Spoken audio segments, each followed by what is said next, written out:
पहाड़ों पर 5 बहू का लटकता हुआ घर और रसोई। घर के आंगन में 5 बहुएं सुनीता, पूनम, नेहा, आरती और प्रिया जमीन पर बैठकर गेहूं साफ कर रही थीं। वहीं खाट पर ससुर दीनानाथ और सास रेवती बैठे थे और चाय पी रहे थे। घर बेटे विक्रम, अजय, विजय, समीर और अमित एक साथ बैठकर काम की बातें कर रहे थे। घर के छोटे बच्चे खेल रहे थे। बहुओं जरा हाथ जल्दी चलाओ, बातें कम काम ज्यादा। शाम को कद्दू की सब्जी बनानी है, तुम्हारे ससुर जी की फरमाइश है। जी अम्मा जी, बस ये गेहूं साफ हो जाए। आज आरती रोटियां सेकेगी, मैं सब्जी छौंक दूंगी, आप फिक्र मत कीजिए। हाँ हाँ, आरती दीदी की रोटियां तो वैसे भी गोल कम और नक्शा ज्यादा लगती हैं। अब सब हंस पड़ी। तभी विक्रम दीनानाथ के पास आया और उनके साथ ही बैठ गया। बापू सोच रहे हैं कि जंगल किनारे वाले खेत में मक्का लगा दें, वहां नमी अच्छी है, फसल बढ़िया होगी। अरे जमीन तो अच्छी है विक्रम, पर वो इलाका जंगल से सटा है। मुझे डर लगता है कि जानवरों का क्या भरोसा कब आ धमके। अरे बापू, आप बेकार डरते हो, हम 5 भाई हैं, शेर भी आ जाएगा तो भाग जाएगा। तभी अचानक नीम के पेड़ से सैकड़ों पक्षी चीखते हुए उड़ गए। जमीन के नीचे कंपन महसूस हुआ और रसोई के बर्तन धड़ाम से नीचे गिर गए। बच्चे डरकर रोने लगे। हे भगवान, ये क्या हो रहा है? धरती हिल रही है क्या? भूकंप आ गया? लग तो ऐसा ही रहा है। कोई घर के अंदर मत जाओ, सब खुले में रहो, दीवारों से दूर हटो। तभी पड़ोस का हरिया भागता हुआ आया। अरे काका, भूकंप नहीं, हाथियों का झुंड है। जंगल से हाथियों का झुंड गांव में घुस आया है। अरे हाथी, ए राम, सब सामान का मोह छोड़ो, बस जान बचाओ। अरे जल्दी करो, वो इधर ही आ रहे हैं। मेरा घर, मेरी गृहस्थी, हाय राम, ये क्या विपदा आ गई। अम्मा, रोने का वक्त नहीं है, चलो जल्दी। आंगन में भगदड़ मच गई और खुशियों वाला घर चीख पुकार से गूंजने लगा था। गांव में हाथियों ने कई गांव वालों के घर तोड़ दिए। गांव वाले सामान छोड़कर बस अपनी जान बचाकर भाग रहे थे। बापू, वो देखो, हाथियों ने शर्मा काका की दीवार गिरा दी। वो हमारी तरफ बढ़ रहे हैं, हमें भागना होगा। अरे सड़क की तरफ भागो, वहां खुली जगह है, जान बच जाएगी। अरे नहीं, उधर मत भागो। अरे मूर्खों, मैदान में हाथी घोड़े से भी तेज दौड़ते हैं, वो तुम्हें कुचल देंगे। अरे सब पहाड़ की तरफ दौड़ो, वो भारी होते हैं, चढ़ाई नहीं चढ़ सकते। सुनीता, पूनम, बस सूखा राशन पानी और चादरें उठा लो और जल्दी से यहाँ से चलो। घर में हड़कंप मच गया। 5 बहू ने जल्दी से जरूरत का सामान बांधा और फिर सभी घर से बाहर निकल आए। पूरा परिवार पहाड़ी रास्ते पर दौड़ा दौड़ी ऊपर जाकर पूनम की सांस फूल गई। उसने पीछे देखा तो एक हाथी ने उनके घर का दरवाजा उखाड़ फेंका था। हमारा घर देखो जी, उन्होंने हमारा घर तोड़ दिया।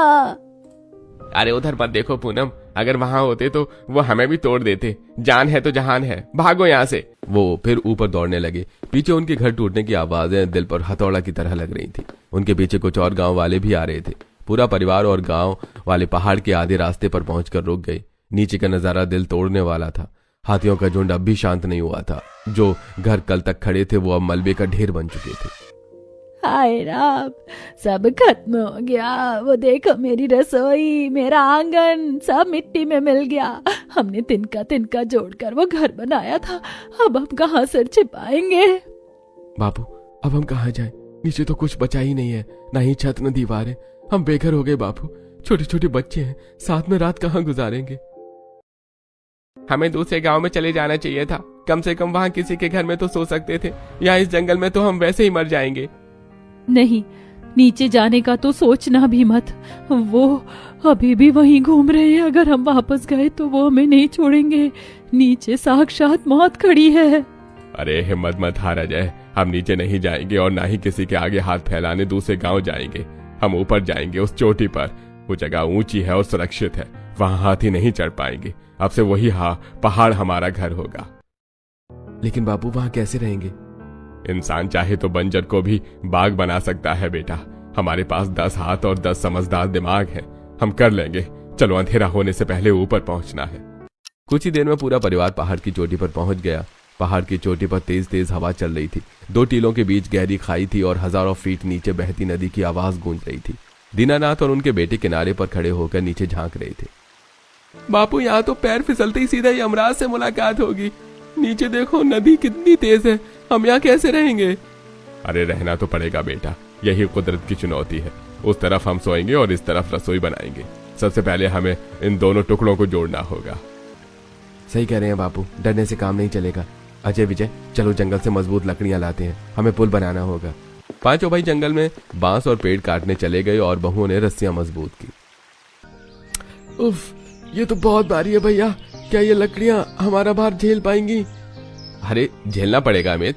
कुछ ही देर में पांचों बेटे बहुत सारी लकड़ियां काट कर ले आए और फिर सभी ने मिलकर पुल बनाना शुरू कर दिया।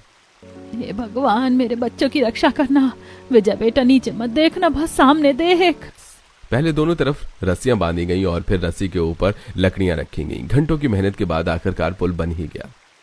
बन गया पुल। तैयार है, लेकिन ये हिलेगा बहुत, संभल कर चलना होगा। दीनानाथ ने कांपते हुए पुल पर पैर रखा और चलकर उस पार गए। फिर वापस आकर, अरे शाबाश मेरे शेरों, तुमने नामुमकिन को मुमकिन कर दिया है। जब तक हम साथ हैं, बड़ी से बड़ी खाई भी हमें अलग नहीं कर सकती। अब घर बनाने का काम शुरू होगा। पुल बनने के बाद काम का बंटवारा हो गया। समतल जगह पर विक्रम, अजय, विजय, समीर और अमित झाड़ियां बना रहे थे, जबकि पुल के उस पार औरतें रसोई तैयार कर रही थी। अजय, उस रस्सी को कसकर बांधना। यहाँ पहाड़ पर रात को हवा बहुत तेज चलती है, अगर गांठ ढीली रही तो छत उड़ जाएगी। चिंता मत करो भैया, ऐसी गांठ लगाऊंगा कि तूफान भी नहीं खोल पाएगा। हमें झोपड़ियां पास पास बना रहे हैं। वाह, कभी सोचा नहीं था हम इंजीनियर भी बन जाएंगे। बापू देखो, मेरी झोपड़ी सबसे मजबूत बन रही है। हाँ, मजबूत तो बनाना ही पड़ेगा बेटा। ये लकड़ी का ढांचा नहीं, हमारा नया घर है। हाथ जल्दी चलाओ बेटा, रात से पहले तैयार करना है। दूसरी तरफ बहुएं पत्थरों को जमाकर चूल्हा बना रही थी। पूनम, आरती, बड़े पत्थर यहाँ लाओ। हम चूल्हा कोने में बनाएंगे ताकि हवा से आग ना बुझे। रसोई बड़ी बनानी होगी, आखिर पूरे परिवार का खाना यहीं बनेगा। दीदी, पर रसोई इस तरफ क्यों? हर बार खाना बनाने के लिए वो हिलता हुआ पुल पार करना पड़ेगा।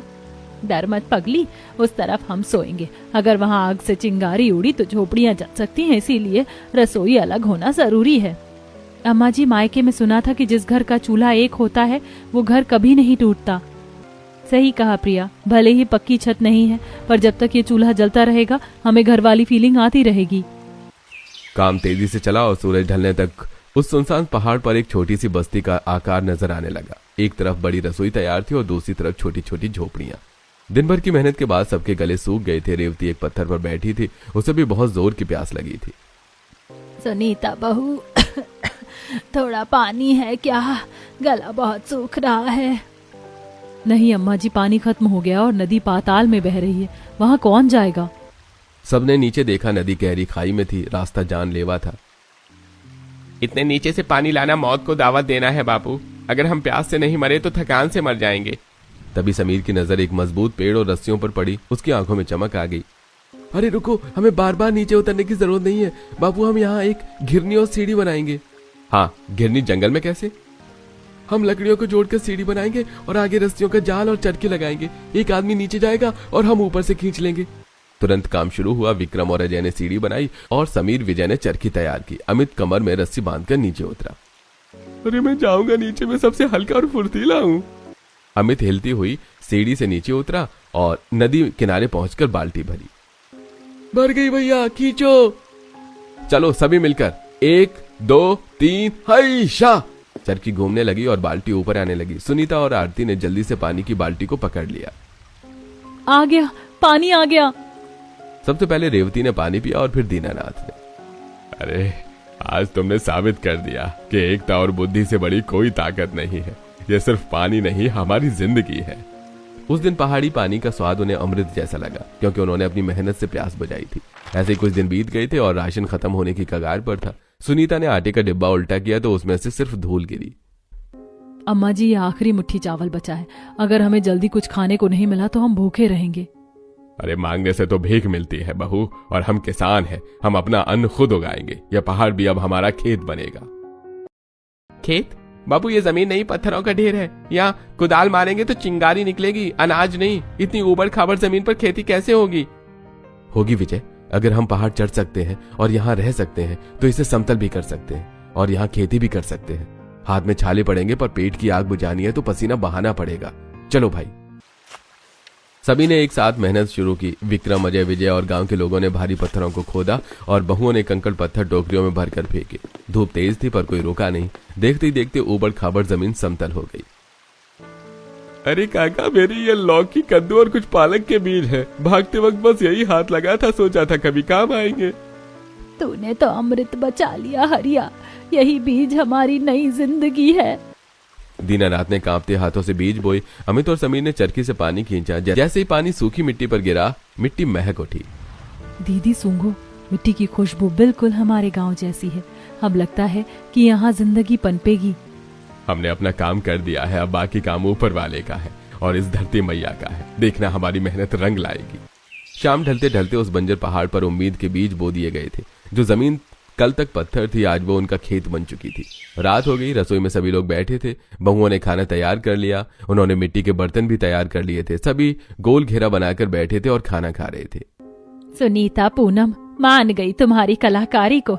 मिट्टी के इन बर्तनों से जो खुशबू आ रही है वो हमारे घर के पीतल के बर्तनों में भी नहीं आती थी।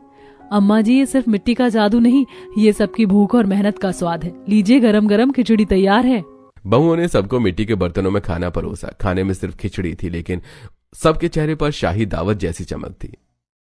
वाह भाभी, मजा आ गया। सच कह रहा हूँ, ऐसी भूख तो कभी घर पर भी नहीं लगी थी। इसमें तो चूल्हे की राख की महक आ रही है। काका, अब गांव उजड़ा था तो लगा था कि आप भूखे मरेंगे, पर आज आप लोगों के साथ खा रहा हूँ तो लग रहा है मेरा परिवार और बड़ा हो गया। भगवान ने घर छीना पर रिश्ते दे दिए।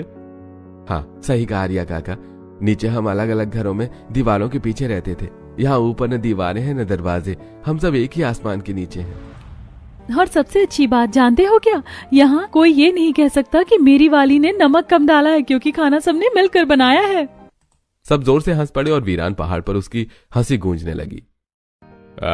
इसे कहते हैं राम रसोई, जहाँ खाना कम हो सकता है पर प्यार नहीं। देखो रेवती, आज हमारा घर छोटा है पर आंगन कितना बड़ा है। खाना खाने के बाद सब आग के चारों तरफ हाथ तापने लगे। उस रात किसी को डर नहीं लगा, क्योंकि अपनों का साथ सबसे बड़ी सुरक्षा थी। कुछ हफ्ते बाद मेहनत रंग लाई। पहाड़ की समतल जमीन पर अब छोटी छोटी हरी पत्तियां दिखाई दे रही थी। दीनानाथ खेत के किनारे खड़े होकर अपनी हरी भरी मेहनत को निहार रहे थे। तभी अचानक जंगल से बंदरों का झुंड आया और पौधों को उखाड़ने लगा। बाबू, बंदर! अरे बंदर आ गए, वो हमारी फसल बर्बाद कर रहे हैं।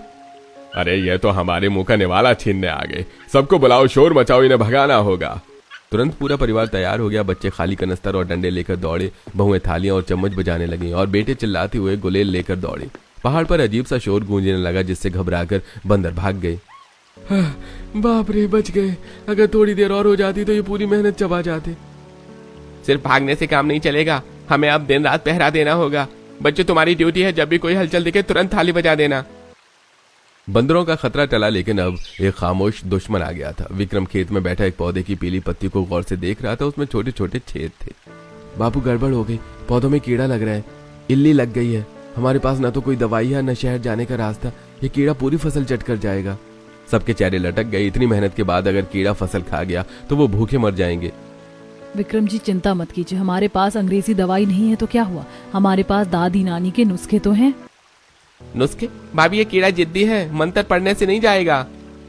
मंत्र नहीं बेटा, राख काम आएगी। सुनीता, पूनम, जाओ चूल्हे की सारी ठंडी राख इकट्ठा करो और वो जो कल की सड़ी हुई सब्जियां थी उन्हें भी ले आओ। बहुओं ने चूल्हे की राख छानी और सड़ी हुई सब्जियों के साथ खाद के साथ मिलाकर पौधों पर छिड़क दी।